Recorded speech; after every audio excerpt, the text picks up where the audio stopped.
sur l'écologie. On a un format qu'on a appelé les questions flash.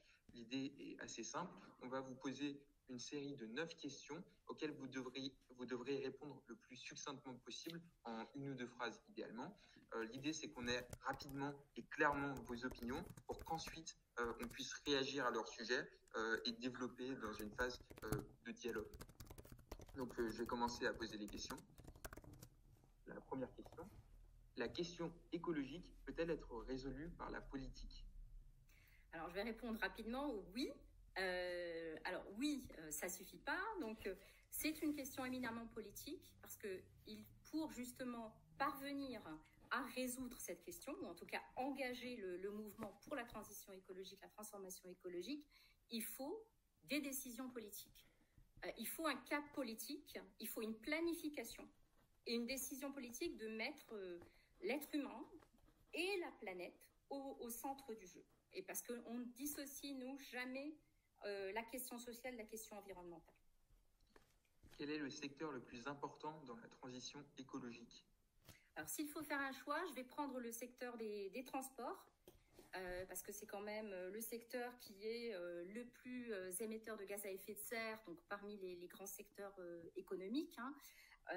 Donc, c'est ce secteur-là qui, pour moi, doit être visé prioritairement avec celui du logement, de la construction. Donc, on a dans le plan du Parti communiste français, donc plan empreinte 2050, vous pouvez retrouver sur Internet, très facilement. Il y a des versions courtes, des versions longues, etc. du plan.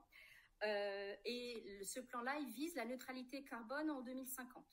Et dedans, vous trouverez, dans le secteur des transports en particulier, toutes nos propositions. On pourra y revenir dans les questions-réponses, si vous voulez. À quel rythme faut-il s'affranchir des énergies fossiles? Alors là, on vise, nous, la neutralité carbone d'ici 2050. C'est, on va dire, avant 2050. On vise 2030. Si on pouvait mettre en œuvre rapidement, on s'y affranchirait très largement avant cette date-là. La décroissance est-elle envisageable?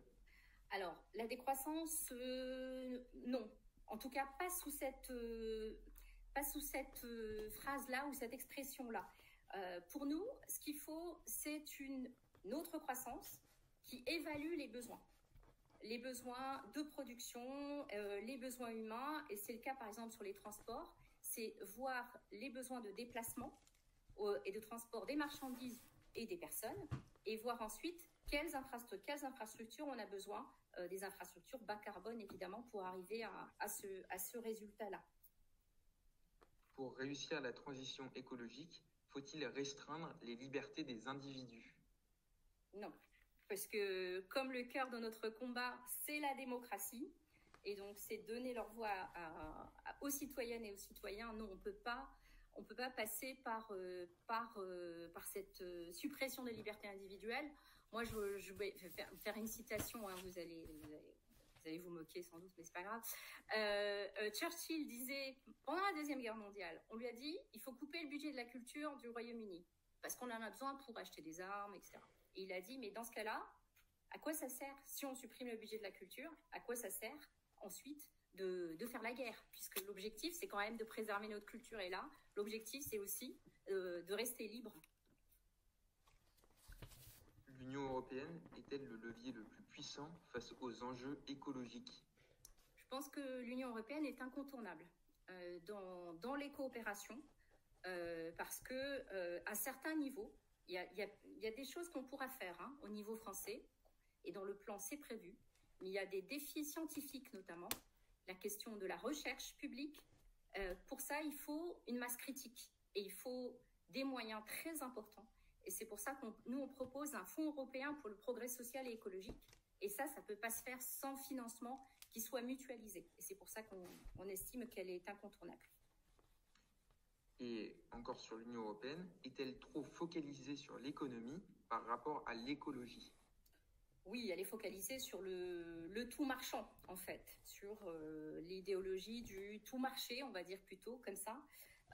Avant tout, le profit, et disons que l'humain passe après, même si dans certains domaines, dans des domaines que moi je connais, comme le féminisme, le handicap, il y a des progrès qui viennent de l'Union européenne et qui ont été d'abord initiés par des parlementaires européens avant que d'être ensuite proposés et appliqués dans les États membres. Donc on rejette pas tout, bien sûr, mais il y a quand même beaucoup d'accent mis sur la logique marchande.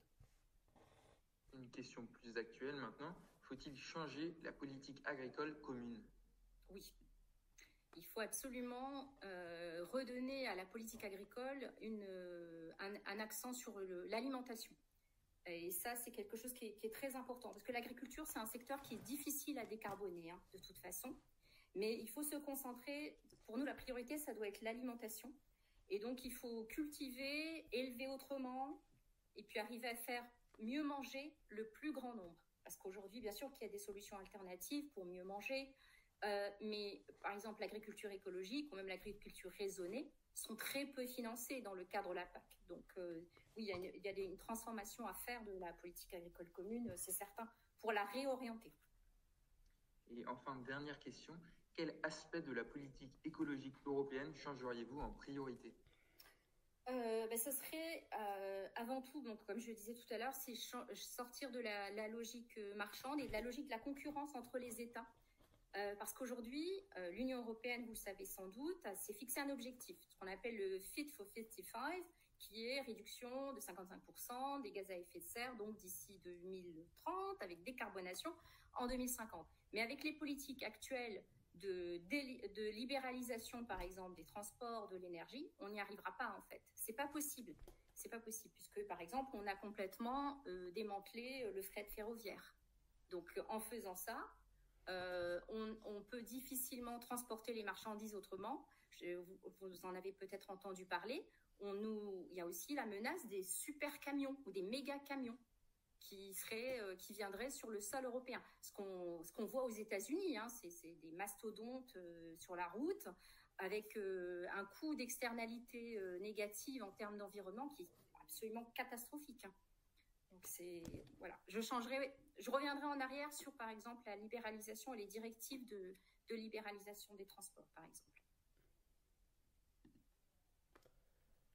Eh bien, merci pour vas-y, Paul, si tu veux. Merci pour toutes vos réponses par rapport à ces questions. On va maintenant revenir sur vos réponses. Et pour continuer un peu dans le fil de ce que vous venez de dire, vous parlez de réinverser un peu la logique libérale, marchande, mais quelle place alors pour l'État dans la transition écologique ?